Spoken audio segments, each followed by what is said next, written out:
சுவாமியே சரணமையப்பா.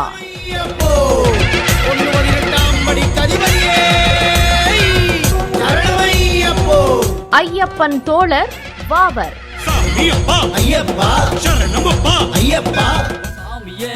சாமி ஐயப்பா, சாமியே சரணம் ஐயப்பா, சாமியே சாமி ஐயப்பா, சாமியே சரணம் ஐயப்பா. கல்லும் முள்ளும் கடந்து வந்தோம் ஐயப்பா, சாமி ஐயப்பா, உன்னை காண வேண்டி தவம் இருந்தோம் ஐயப்பா, சரணம் ஐயப்பா. கல்லும் முள்ளும் கடந்து வந்தோம் ஐயப்பா, சாமி ஐயப்பா, உன்னை காண வேண்டி தவம் இருந்தோம் ஐயப்பா, சரணம் ஐயப்பா.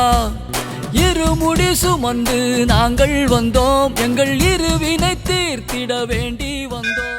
ஐயப்ப சுவாமி சபரிமலையில் எழுந்தருளி சகல லோகங்களையும் காத்தருளும் கண்கண்ட தெய்வம். 8 திசைகளுக்கும் அருளை கொட்டிக் கொடுக்கும் ஹரிஹரன் புதல்வன். எங்கும் எப்போதும் உதவிட ஓடிவரும் ஏழை பங்காளன்.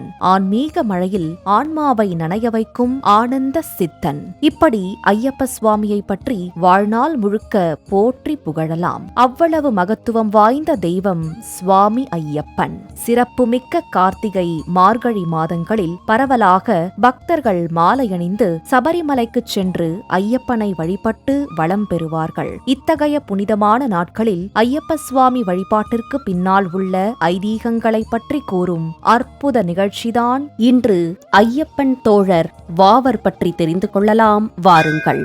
சாமியே ஐயப்போ ஐயப்போ சாமியே, சாமியே ஐயப்போ ஐயப்போ சாமியே, சரண கோஷம் சொல்லி வந்தோம், உன் திருவடியை சரணடைந்தோம், உன் திருவடியை சரணடைந்தோம் ஐயப்பா, சாமி ஐயப்பா, ஐயப்பா சரணம். ஐயப்ப சுவாமியின் வரலாற்றில் வாவருக்கு முக்கிய பங்கு உள்ளதென தலபுராணம் கூறுகிறது.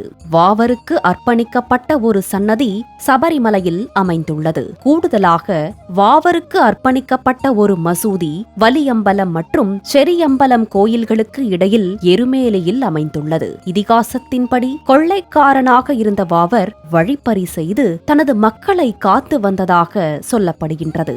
யாராலும் வாவரை பிடிக்க முடியாததால் மக்கள் அவதியுற்று வந்தனராம். இதனை அறிந்த ஐயப்பன் வாவரை போரில் தோற்கடித்தார். தன்னை போரில் வென்ற ஐயப்பனின் வீரத்தால் ஈர்க்கப்பட்ட வாவர் ஐயப்பனின் நண்பரானார். காலப்போக்கில் வாவரும் கடுத்தசாமியைப் போலவே ஐயப்பனின் தீவிர பக்தராக மாறி வாவர் சாமி என்று அறியப்பட்டதாக சொல்லப்படுகிறது. கோட்டயம் மாவட்டத்தில் உள்ள எருமேலியில் வாவருக்கு ஒரு மசூதியை கட்ட பாண்டிய வம்சத்தின் மன்னருக்கு ஐயப்பரே அறிவுறுத்தியதாக நம்பப்படுகிறது. வாவர் மசூதியின் சுவரில் உள்ள பழைய வாள் ஒரு சிறந்த போர் வீரனாக வாவரின் சிறப்பை குறிக்கிறது. சபரிமலைக்கு செல்லும் நுழைவு வாயிலாக எருமேலி உள்ளது. சபரிமலைக்கு யாத்திரை செல்லும் வழியில் கிட்டத்தட்ட அனைத்து ஐயப்ப பக்தர்களும் எருமேலிக்கு வருகை தருவார்கள். ஐயப்ப சுவாமி மகிஷியை வதம் செய்ததை நினைவு கூறும் வகையில் பக்தர்கள் எருமேலியில் பேட்டை துள்ளல் நடத்துவர். வெறுங்காலுடன் பக்தர்கள் தங்கள் உடல்களில் வண்ணப் பொடிகளை பூசியபடி ஐயப்ப கோஷத்தை பாடியபடி ஆடி வருவர். கோச்சம்பலத்திற்கு எதிரே உள்ள வாவர் பள்ளி மசூதியில் நடனமாடி வந்த பக்தர்கள் வாவர் சுவாமியை வழிபாடு செய்து விபூதியை பிரசாதமாக பெறுவார்கள். அங்கு வாவருக்கு மரியாதை செலுத்திய பின் பக்தர்கள் சபரிமலை யாத்திரையை தொடங்குவார்கள். யானை மீது வந்த ஐயப்பன் குதிரையில் வந்த வாவரை எப்படி எதிர்கொண்டார், எப்படி கடைசியில் அவரது நட்பை பலப்படுத்தினார் என்பதை பற்றி வாவர் சாஸ்தாம் பாட்டிலும் பூதநாத உபாக்கியானத்திலும் குறிப்பிடப்பட்டுள்ளது. சபரிமலையில் வாவருக்கென ஒரு சிறப்பு சன்னதியும் உள்ளது.